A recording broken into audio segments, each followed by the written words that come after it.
Welcome back to another episode of Mecha Mondays, and you probably thought there wasn't going to be an episode today.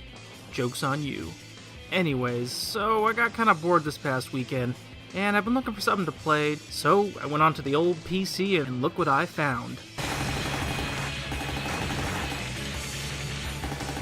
If you're looking at this game right now and thinking, hey, that looks a lot like Assault Suit Lanios or Cybernator or any of those other games I've reviewed, Armored Hunter Gunhound EX is definitely for you. Now what's the EX stand for? I honestly have no idea. This game was originally a PSP title, but eventually got ported to the PC and it's exclusively on Steam. Right now you can get it on Steam for about $15. Personally, I would wait to buy it on a sale. You can beat the game in under an hour, or even 30 minutes if you know what you're doing, so the replayability isn't exactly that strong, so definitely don't pay full price for this game.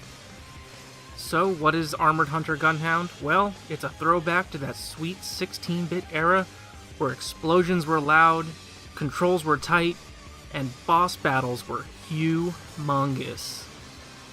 Armored Hunter Gunhound EX was created by Draku Software, who honestly I don't know too terribly much about them. However, I do know they're also responsible for the remake of Assault Suit Lanios, and their influence from that series of video games is definitely evident in Gunhound EX. So, if you were a fan of games like Metal Warriors or Cybernator for the Super Nintendo, Armored Hunter Gunhound is definitely for you. I'd talk about the plot, but you've probably already guessed what it is. If you said there was a war between two countries, you're exactly right. So don't worry so much about the plot in this game.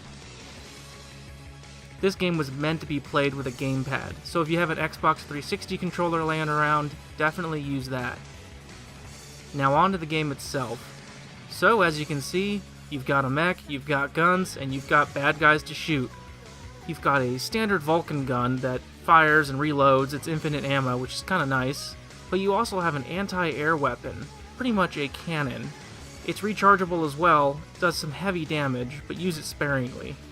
Another cool thing your mech can do is punch the living crap out of things. I'm serious. You can rush forward, fire away, and if you get close enough to an enemy, bam, let loose with a punch.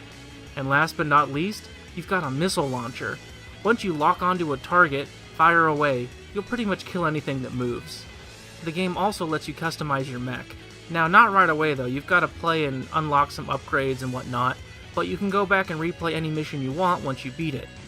The level design is varied, nothing too exciting. You've got a jungle mission, a mission where you're protecting a boat. Now, I said the boss fights were humongous, and I wasn't joking. Pretty much every boss in this game is double or triple your size. You got some bosses that roll around like this one. You've got a giant snake in one level, that's really interesting. And in Mission 4, the entire stage is the boss battle. However, I will say my favorite boss battle happens in Mission 3, where you're sliding down the side of a mountain like a total badass, and then all of a sudden, this shows up. If that's not a Valkyrie fighter from Macross, I don't know what is. Again, if you're looking for some 16-bit nostalgia, or just something fun and quick to pick up and play, definitely check out Armored Hunter Gunhound. As always, thanks again for watching, and I'll catch you next time on Mecha Mondays.